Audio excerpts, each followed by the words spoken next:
So the nature of curriculum, it is about the why behind the what of learning. So when you say why and behind the what, it is a way of thinking about the curriculum that dig deeper, helps us dig deeper than just the surface level of what is being taught. So when you say the what, ang what man good class is this refers to the specific content lang niya.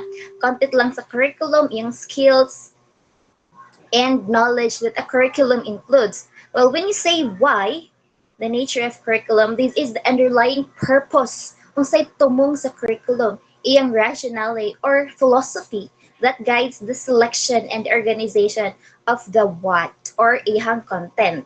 So all in all, nature of curriculum is about the deeper meaning and goals behind the curriculum. So next slide.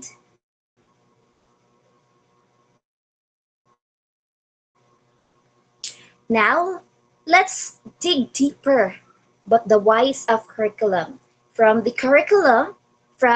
different points of view. So there are numerous definitions indicating the dynamisms that connotes the different interpretations of what curriculum is all about. So first, let's have the traditional point of view of the curriculum. So who can read the definition?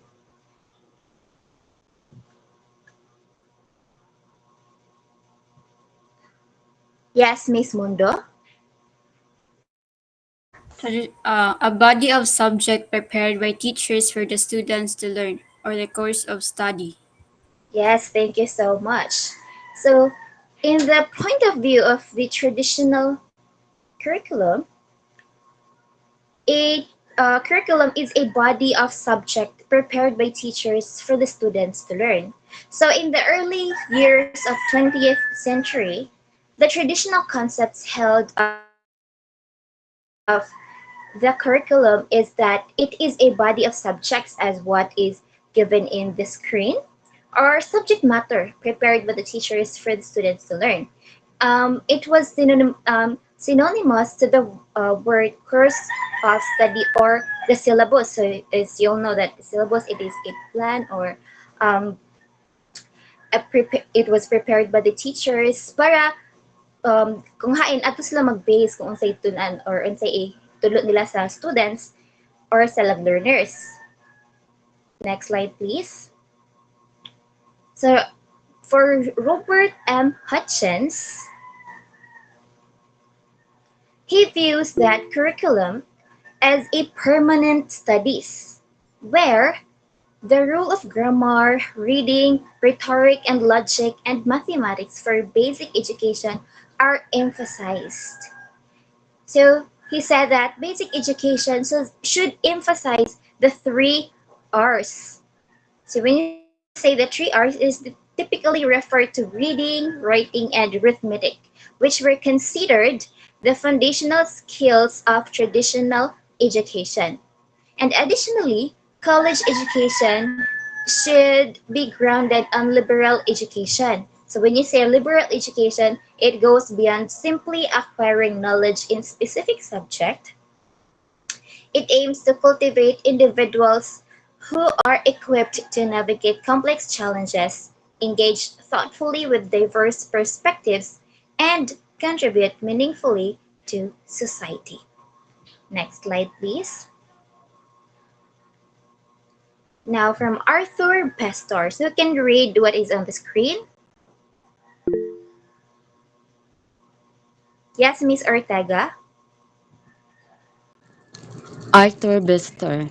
The mission of the school should be intellectual training, hence, the curriculum should focus on the fundamental intellectual disciplines of grammar, literature, and writing. So, discipline is the sole source of curriculum. Oh, It's okay, it's okay.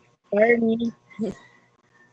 It's okay. So Arthur Bestor, he is an essentialist, and he believes that the mission of the school should be intellectual training. Hence, the curriculum should focus on the fundamental intellectual disciplines of grammar. So, ara jud kuno daw mag-focus ang curriculum. Literature and sa writing. He also argued that schools should prioritize the development of students' intellectual abilities rather than focusing on vocational training or social adjustments. He believed that a rigorous curriculum centered on fundamental disciplines would equip students with the intellectual foundations needed to succeed in any field of study or career. While Joseph Schwab, he also said that discipline is the sole source of curriculum because ano kaha? This statement of Joseph Schwab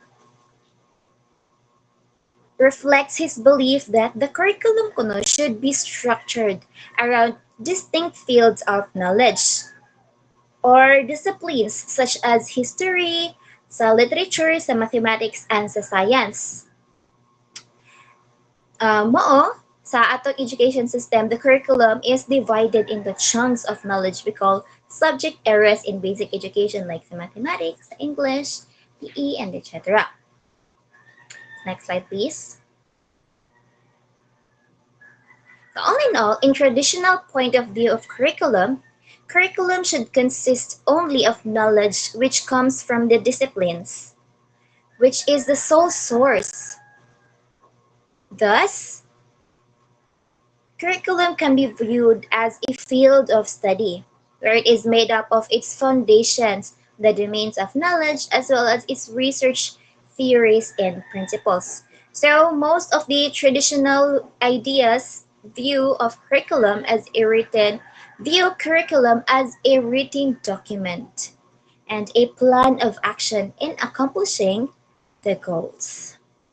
And that's it for the traditional point of view of curriculum. So do you have any question?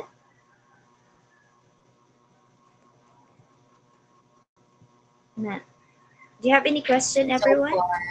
Okay. So now,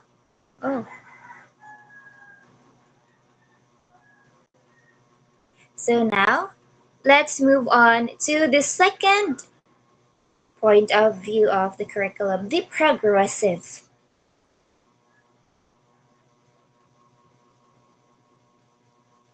So to a progressivist, a listing of school, subjects, syllabi, course of study, and list of courses or specific discipline do not make a curriculum.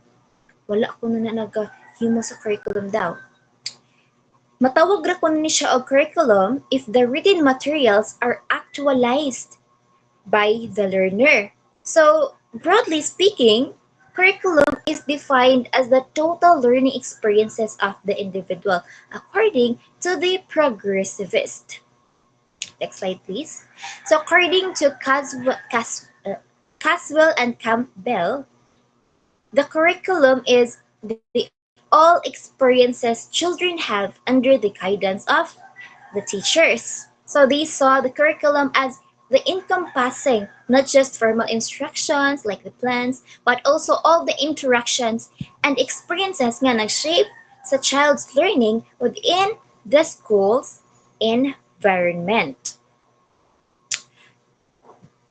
Next slide, please. And this idea also is shared by Smith, Stanley, and Shores when they defined curriculum as a sequence of potential experiences set up in the schools for the purpose of disciplining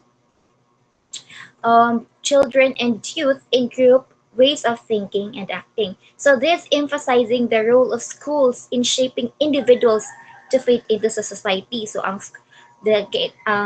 this emphasize nga kung hain ta makatunog kabuot or something in respect to the individuals and also to the society. So this similar to Caswell and Campbell, still Smith, Stanley, and Shores recognize that learning occurs through a variety of experiences, not just a formal instruction.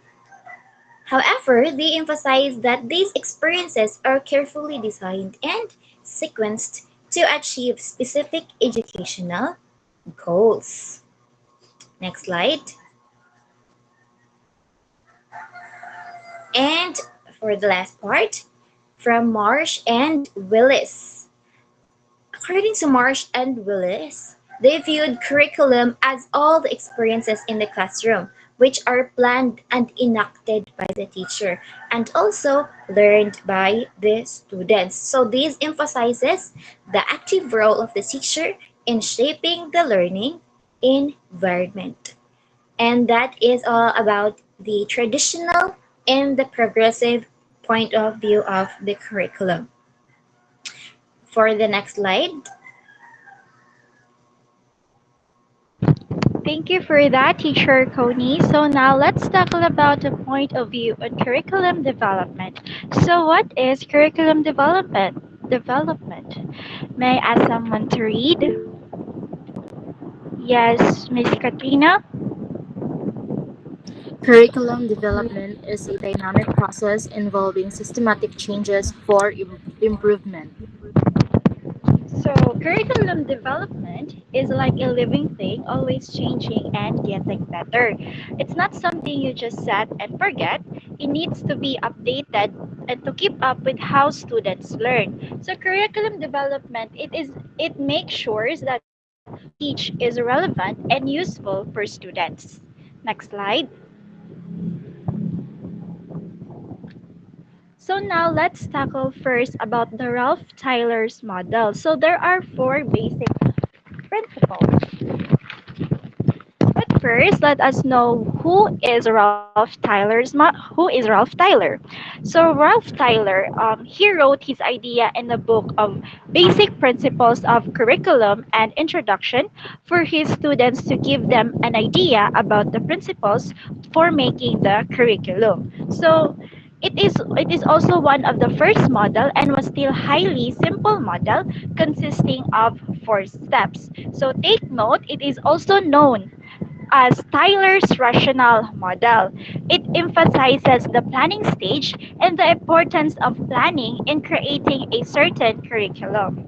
So, the first curriculum is what educational purposes should the school seek to attain. So, you need to determine the school purposes, aka the objectives.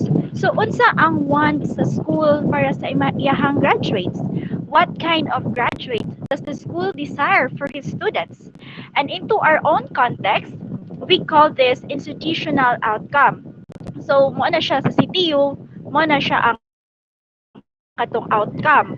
And our institutional outcomes reflect the characteristics of the ideal graduates. And para sa Tyler's model, mao na siya ang unang obserbaran or mao na siya ang unang lantawon, ang objectives. The next one is what educational experiences can be provided that are likely to attain this purpose. So you need to identify the educational experiences related to purpose.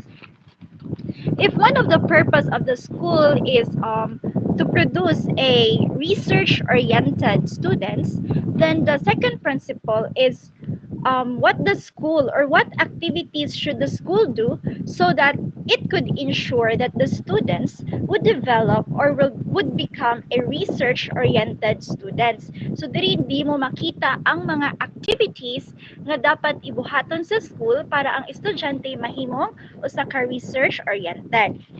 So the third principle is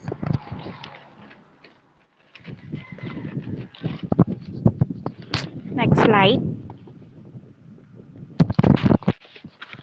So the third principle is how can these educational experiences be effectively organized? So you need to organize your experience. It should start from the simplest task down to complicated ones. Are the given activities to the students fulfill the outcome, which is the research oriented? So you should organize or orderly the activities if so that example if ang teacher mo demonstrate ba first or ang student ba ang mo buhat og activity. And the next And the next is, how can we determine whether these purposes are being attained or not? So you need to evaluate. So the unsa ang buhaton sa school, unsa nga evaluative tool ang buhaton sa school para ma-assess nila ang outcomes or if na-achieve ba siya at the end of the period. So i-evaluate ni teacher kung ang nahimo ba na research oriented ang mga students. So those are the 4 principles of Tyler's that has posited. Next slide.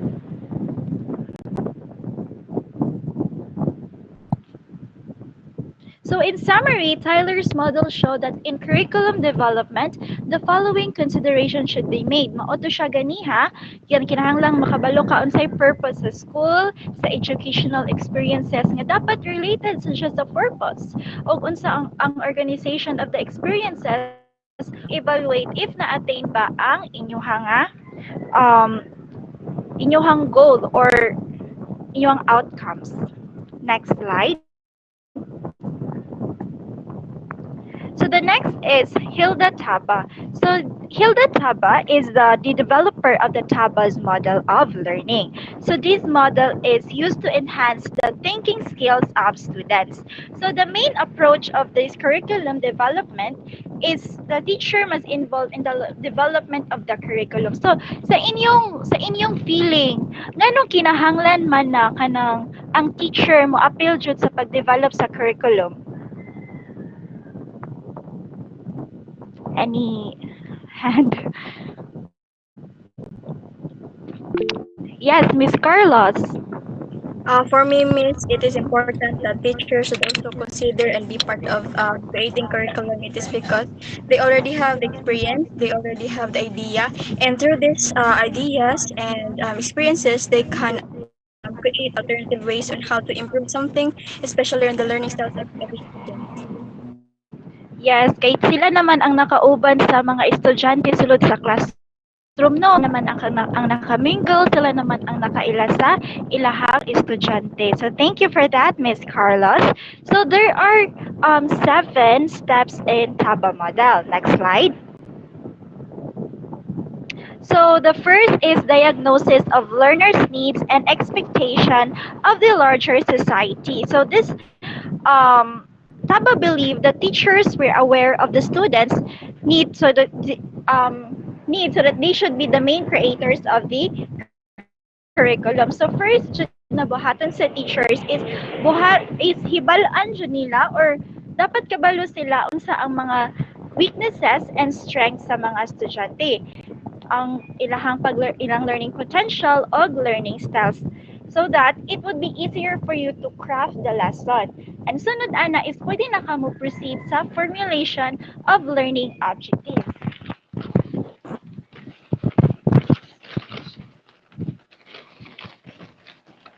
So in formulation of learning objectives, you need to kinahanglan ng imong objectives is in line sa students' needs. Kinahanglan nagkuan sila, nag-coincide, no? And the next one is selection of learning content. So in this curriculum, the content is relevant to the learning objectives. Dapat pareha ang imuhang content of objectives. Dili kay kanang lahi imong objectives, lahi sad ang imong content. So dapat pareha jud silang duha. Dili magpataglahi. And the next one is organization of learning content. So unsaon man nimo pag-teach, unsa ang imong process nga gamiton, what method should you use? Mo gamit ba kag deductive, mo gamit ba kag inductive, or mag-indirect speech ba ka sa content nimo, or sa mag-direct speech, or mo gamit ba ka sa 3 I's, which is ang introduction, interaction, or integration, or katong 4 A's, activity, analysis, abstraction, and application. So mamili ka ana, dapat naa kay ma-organize ang imuhang pagkuan. Ito siya. And the next one is selection of learning experiences. So kinahanglan is ang imong strategy. So example, ang imong strategy is student-centered. So dapat mo reflect sana siya if ever nga imo ipabuhat nila is kanang kaan, imo magpabuhat kanila og task. First usa nya, usa ka mag-discuss ing ana. So, mag student centered ka is mo jud dapat inline dapat. Next is organization of learning activities. So the learning this provides the students with challenge without getting beyond the students are capable of. So what imo dayang huna-hunaon if ang imo bang ihatag is kanang imong ihatag nila is kanang imo jud siyang i-analyze if ever matuman ba ang inyong outcome, ma-achieve ba ninyo. So kinahanglan jud nimo siyang timbang-timbangon perme. And the last one is determination of what to evaluate and at the end of the means of doing it. So you need to evaluate, no? So mo na kinahanglan magamit nato ang assessment tool ana ini kinala inig middle ba or magpa after ba sa discussion magpa-test ka para imong ma-assess ang ilaha nga nahibaw-an. So that would be all for my part.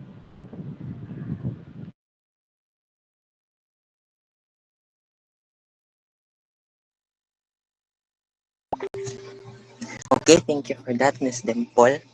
So now, kabalo na tanong, what is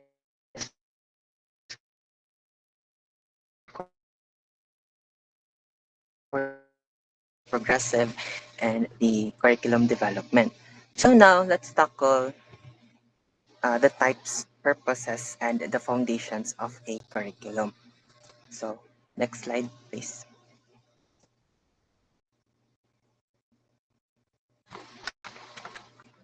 Oh my lag.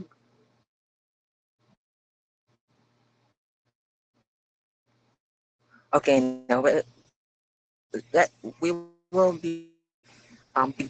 begin our types with the types of curriculum operating in school. So this one was actually given by our professor last week as an activity. So I'm sure that you all are familiar now with the types of curriculum.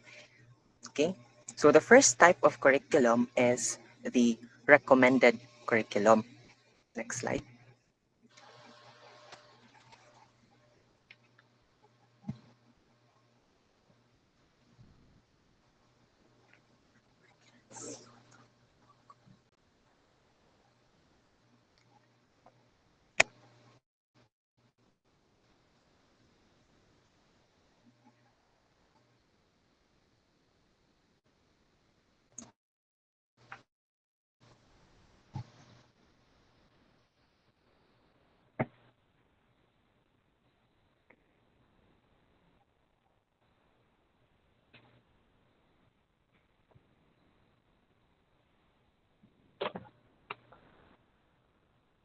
Hello, am I audible, everyone?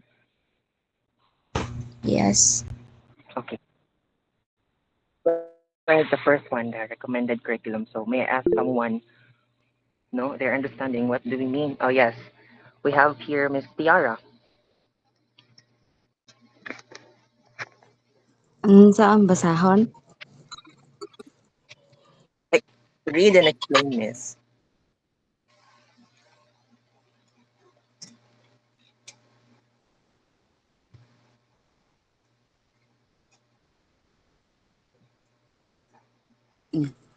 Recommended curriculum proposed by scholars and professional organizations, and it focuses on the content, skill sets, and tools educators should prioritize in the classroom.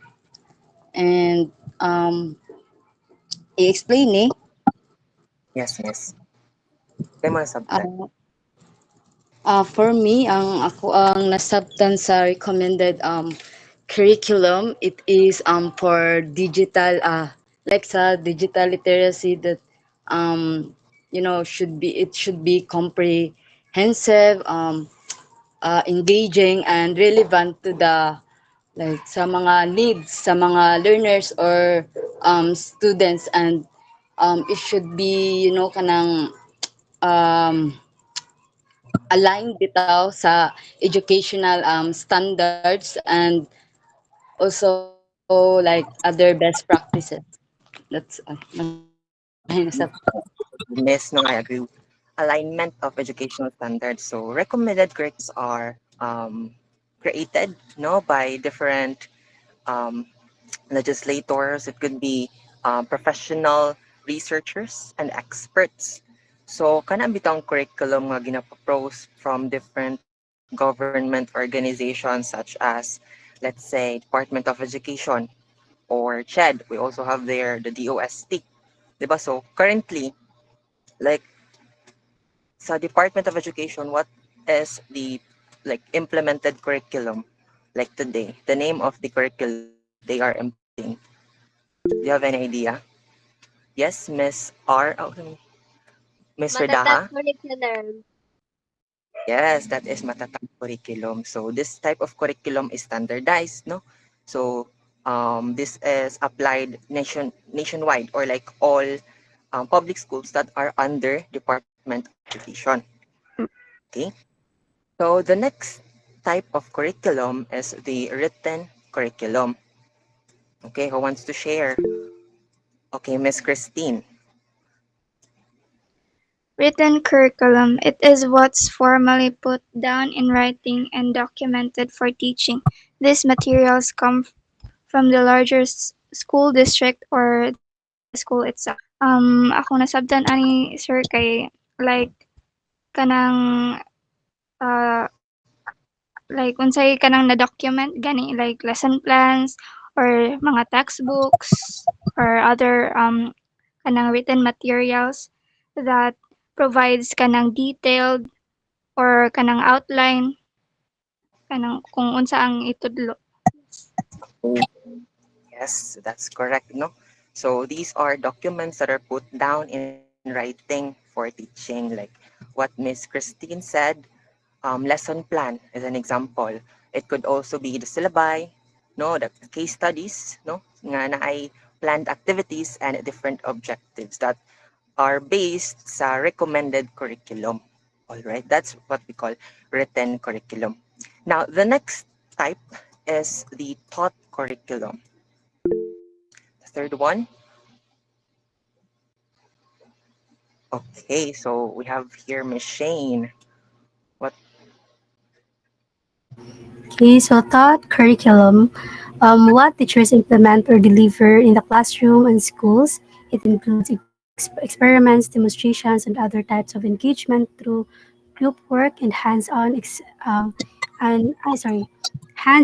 activities. So for me, kay kanang thought curriculum kay kanang refers to the actual teaching or the learning process kung giun sa pag-implement ang katong written curriculum nga gimin ni Christine ganiha niya kanang I mean sa thought curriculum diri mahitabo ang katong naa sa written curriculum.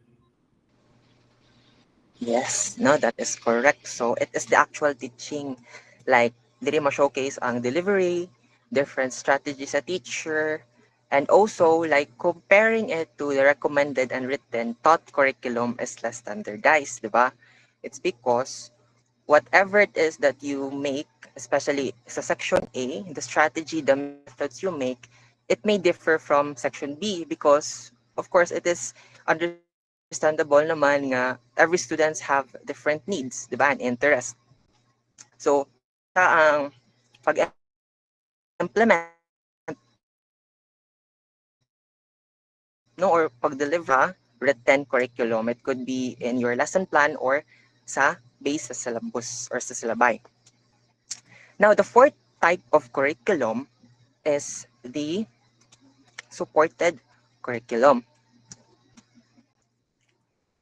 Okay, so who can explain their understanding of what is supported curriculum?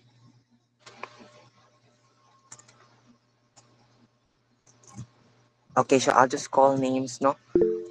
Here, okay, here we have Miss Mundo Marine.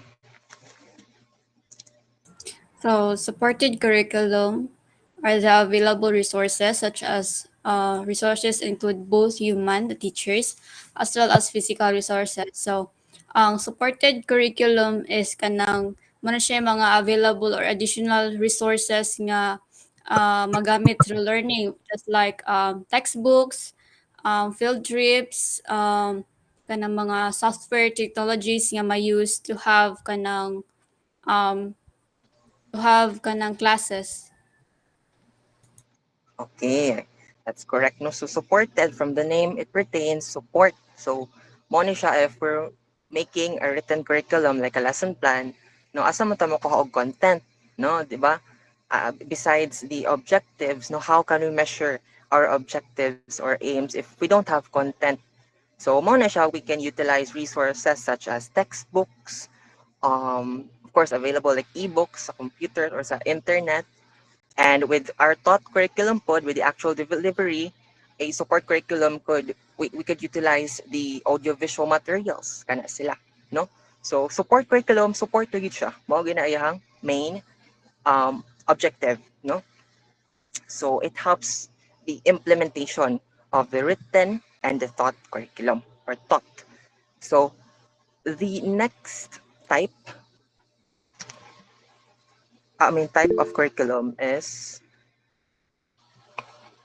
next slide please. Excuse me, Sir John, mo stop sa tabalin sa tasapikas na link. I see.